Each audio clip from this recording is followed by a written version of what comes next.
Hey, hey, hey. Anybody out there in YouTube land? We were cut off in the middle of an epic rant, so we're gonna see uh, if YouTube comes back. All right, looks like we got one. Refresh away. I didn't do. However, you'll be pleased to know I am changing my internet provider. Hey, I'm back. I'm back. I'm back.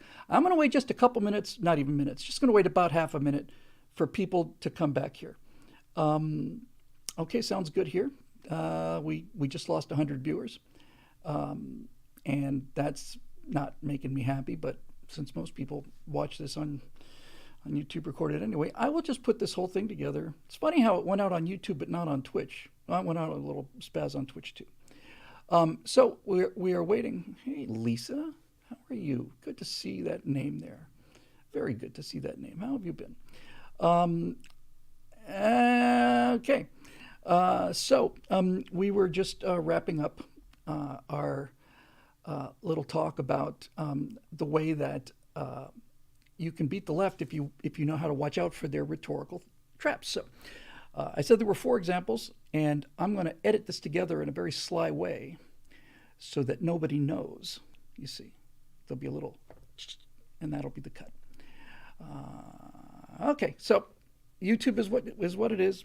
We get 150, 200, sometimes 250 people watching on YouTube live, and we get about 2,000, 3,000 when it's recorded. So I'm just going to keep on going. Welcome back. Hopefully you're with us again. So here we go. So that was one example.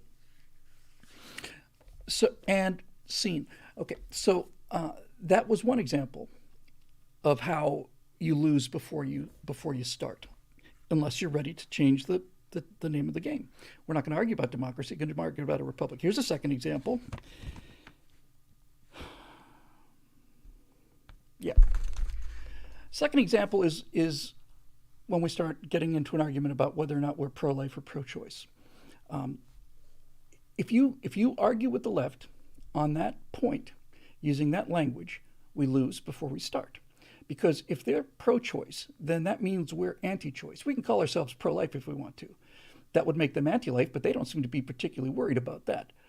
They're pro-choice, that means we must be anti-choice. And when they say they're pro-choice, the argument that you hear again and again and again and again and again is that it's my body and nobody has the right to tell me what to do with it. And there we are arguing, yes, we do, but at the same time, we're saying no mandatory vaccines or any of the rest of it. It's over. We lose before we start because we're using their language. We walked right into their kill box, cut down by their machine guns. They got their artillery zeroed in. They got their claymore mines. They got the razor wire, all of it. Walk right into this mess and get slaughtered. So how do we get ourselves out of this one? If somebody says, I'm pro-choice, what I do with my own body is my own business, then the way that you respond to that is by saying, I cannot agree with you more. I am 100% on your side on this one. Absolutely. Your body is your body. And no one should have a right to tell you what to do with your body. No one should have the right to tell you what vaccines or whatever other injections to take. No one should tell you anything about what to do with your body. I'm 100% with you on this one. Now, the problem with the abortion issue, though, is, you see, is that that fetus is not your body. It's in your body, but it's not your body. It's got its own heartbeat, and it's got its own DNA.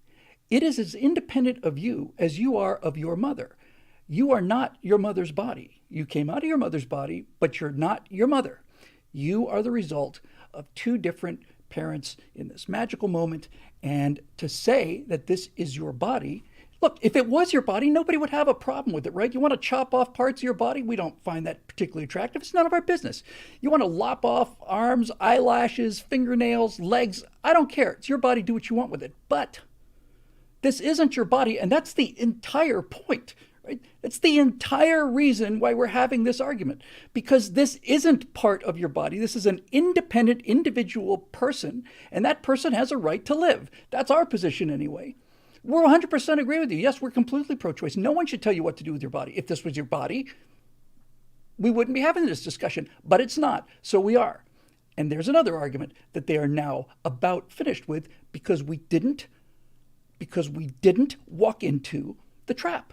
We didn't walk into an unwinnable argument. Let's go to example number 3. Gun control saves lives. This one's actually kind of interesting. I had a little flourish to this one that occurred to me on the way back from the speech. Didn't say this when I did the speech on Tuesday night. But first of all, they'll say gun control saves lives. The first thing you should say in that case is, name one case where gun control saved lives. And they can't do it. In a way, now, this is just between us, okay? Just between us Indians on our team. It's an unfair question to ask because it's trying to prove a negative. But nevertheless, since they don't have any rules to play by, I'm ready to play by their rules of having no rules. Name one person whose life was saved by gun control. They won't be able to do it because it's an unanswerable question. But it kind of stops them in the tracks, doesn't it? Name one. Name a person. You say gun control saves lives. Name a person. They can't. I'll say, so here's the counter argument. Let me interrupt for a second before I get to the counter argument. Democrats say gun control saves lives, and the AR-15 is an assault weapon that is not needed for citizens and therefore needs to be either confiscated or banned or whatever the case may be. Right? And what do we do?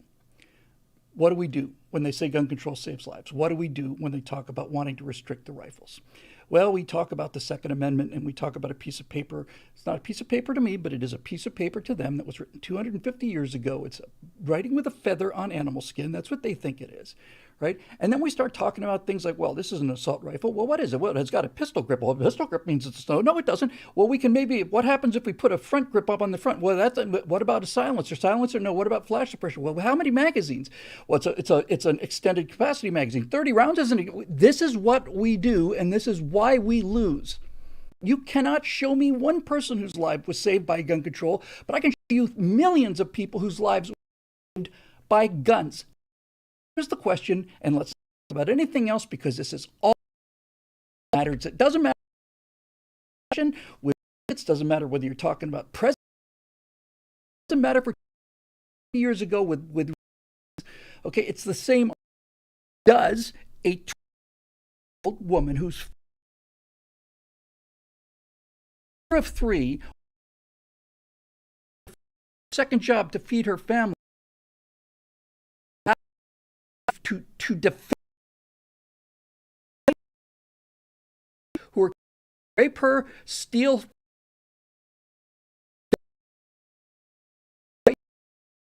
she have a right to defend herself, yes or no. Period. Everything else is irrelevant. Everything else is irrelevant. Does she have the right to defend herself, yes or no? Now, if you say that she doesn't have the right to stop herself from being raped and murdered, then you are a repulsive, sickening, disgusting individual, and I want nothing to do with you. But since we're here in the argument, let's just follow this through, okay? If you're saying that that person doesn't have a right to defend themselves, then what you're saying is that the only animal on the planet that does not have a right to defend itself are human beings. Right? Most of you have seen that kind of footage where you see these orcas, these killer whales, and they're going after seals, and the seal will run for the beach and try to get on land, and sometimes you'll see the orca just go power up there, grab it on the beach, right? I saw one of that once. I saw a bunch of those, and usually doesn't end well for the seal, but nevertheless, I saw one where this orca came right up to the seal. It was fully beached and it had those enormous teeth, and it snapped its jaws and it missed the seal by that much, and then this baby seal pup turned around and bit the orca on the nose. Now, how many of you out there think that baby seal has no right to turn around and fight back against that orca? How many of you think that the job of the baby seal's purpose in life is to become food for some other animal? You're telling me that seal doesn't have a right to bite back? Is that what you're telling me? Because if you are, you're just evil, right? Listen, if you're saying humans don't have the right to defend themselves, every other mammal defends itself. Every other animal defends itself. Bacteria defend themselves. Funguses defend themselves. But we can't defend ourselves. Why? This 90-pound woman who's got 3 kids has to lie down on the ground, be raped and murdered so that you can feel good at your cocktail parties in Manhattan or in Brentwood talking to other idiots and moral midgets? Is that what you're saying? You're saying that this woman has to be a chalk outline on the ground so that you can sound good talking to your millionaire friends about how bloody fast, how bloody marvelously virtuous you are. Is that what you're saying? Because it sounds like what you're saying, and that is a disgusting, reprehensible, vile, and horrible argument to make. And furthermore, you know and I know that if it were you or your daughter or your son there in an alley and there were three people about to murder that person, and you had the means to stop them with a handgun, you would do it. You would do it. You know it, and I know it. You don't have to deal with it, of course, because you've got your private security. And I know you think that your lives are worth more than, people like us, regular people. But you're not right about that. You're not. Okay? It is not your prerogative to be able to defend yourself and then make sure that nobody else can. That is disgusting and reprehensible. So that's how you deal with that one. I got one more, I think. Yeah. We should have open borders. Open borders are the only humane way to go. Who are we to say that people should be kept out of the country? Who are we to say that we can be here and nobody else can? It's hypocritical. Anybody who lives in America as an immigrant, you should have no controls. Anybody who should come into America anytime they want to. The idea of having a wall on the border is racist. The idea of having ICE is racist. We should simply allow anybody who wants to come here to come here. It should be an open border because we don't believe in doors or walls or locking or anything. That's what we are virtuous people. We think everybody should have a right to go wherever they want to. Okay. All right. When you hear a celebrity, especially a celebrity, talk about this, I remember it was several years ago now, but Jessica Alba was one of these people. What I want to say when I hear those people say something like that is I want to say, okay, I got your position. No walls, no borders, no enforcement, no guards, and no locks. So my question to you, Jessica Alba, is where do you live? What do you mean? Where do you live? It's a pretty straightforward question. Well, I live in Brentwood. Yeah, I know it's someplace like Brentwood. I knew that. I want your street address. I want to know exactly where you live. Why don't you tell me where you live? Give me your street address. Why would you want that? Well, because once I know your street address, I'm going to go all over Los Angeles, and I'm going to put up big posters everywhere saying that if you want free food or a place to sleep or anything, just go to 6225